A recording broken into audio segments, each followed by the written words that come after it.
Start. नमस्कार. माझ्या नंदुरबार लोकसभा मतदारसंघाचे समस्त नागरिकांना मी नमस्कार करतो. आज आपण GTP ग्राउंडला इथे राहुलजींचं स्वागत करण्यासाठी एक तयारी करण्यासाठी इथे आज आलो आहात. माझ्यासोबत राष्ट्रवादी काँग्रेसचे युवा जिल्हा अध्यक्ष संदीप भाऊ पण आहे. आम्ही इथे बंदोबस्त कशा पद्धतीने होत आहे, मंडप कसा लावला जाईल, सिक्युरिटी, बॅरिकेडिंग हे सर्व तपासणी करतो आहे. आणि मला वाटतं निश्चितपणे आज रात्रीपर्यंत पूर्ण तयारी होऊन जाईल.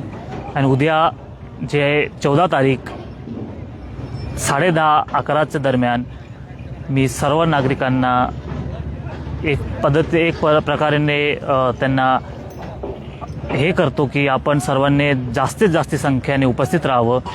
का लोकसभाचे विरोधी पक्ष नेत्या, संसदेचे आपले सर्वांचे लाडके नेते श्री राहुलजी गांधी नंदुरबारमध्ये येत आहे, म्हणून आपण सर्वांनी त्यांचं जोरात स्वागत करावं अशी मी सर्वांना विनंती करतो. धन्यवाद.